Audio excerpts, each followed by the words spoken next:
Your Excellencies, Presidents of the Committee, distinguished ladies and gentlemen, before going further, I will seize this opportunity to congratulate my brother President Barrow of Guinea-Bissau. I also welcome him to this extraordinary session. COVID-19 is taking its toll on the world, causing deaths, illnesses, and economic despair. It is a unique, severe, and unprecedented health and economic crisis that is changing our lives. Three things make it unique. First, it is a rolling combination of a health pandemic and an economic crisis. Second, the crisis has turned global in record time. Third, it is both a demand and supply side shock to all economies. Thus, the damaging consequences and the policy responses required are deep, many, and varied.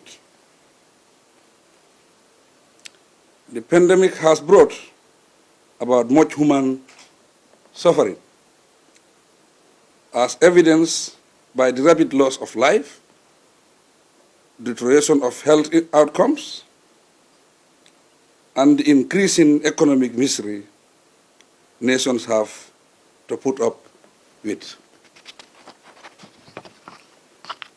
Since the World Health Organization, WHO, confirmed the outbreak of COVID-19 and declared it a pandemic in March 2020, the Gambia has been monitoring the situation, and we have taken measures to prevent the spread of coronavirus in the country. Unfortunately, we recorded the first case on the 16th March 2020. Overall, 332 tests have been conducted. As of 21st April 2020, 10 cases have been confirmed within the country, with 1 death. In view of the close linkages between our economies globally,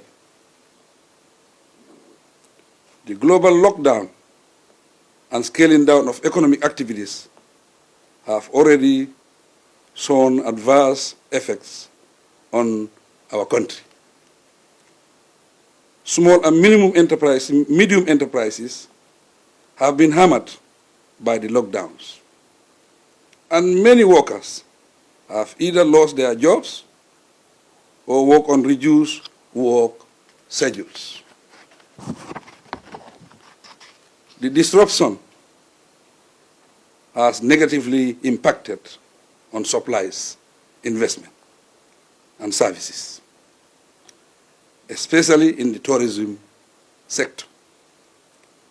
Remittances have declined, and our GDP is expected to drop from 3.5% to 0.6% if the trend continues. COVID-19 has toll on our health system, and there is limited capacity to effectively mitigate its impact. Limited access to water, electricity, and technology makes it more challenging to enforce the safety measures in most parts of the country. Excellencies, the pandemic has affected tax revenues and increased health expenditure. It has halted formal education and restricted movement for people to earn their livelihoods. To prevent the possible spread of the virus, measures taken include travel bans, border closures, and compulsory quarantine where necessary. Given the current environment of uncertainty and fear, enterprises are likely to delay investments, purchases of goods, and hiring of workers. Consumer demand has also declined, with their effects generally. Economically, considering the vulnerability of the Ecowas member states, this pandemic will certainly continue to have devastating consequences on our economies. 2/3 of workers in the Gambia work in the informal sector, which accounts for 80% of the informal economy. It is tragic that the vast majority have no regular income and therefore have neither savings nor any social security buffer in case of loss of wages.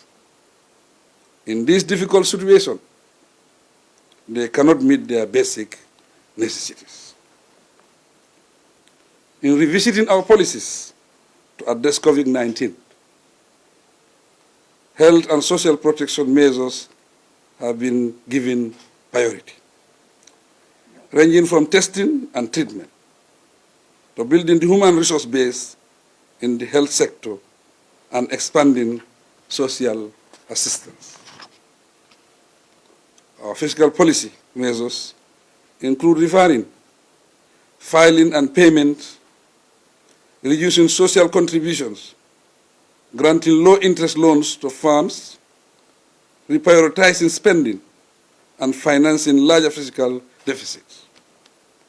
Maximum efforts will be placed on protecting employment and incomes for enterprises and workers negatively impacted by the indirect effect of COVID-19.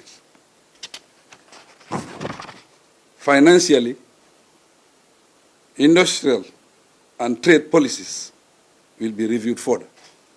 However, the immediate policy response to the current situation is to focus on saving lives, limiting the spread of the virus, and managing the crisis.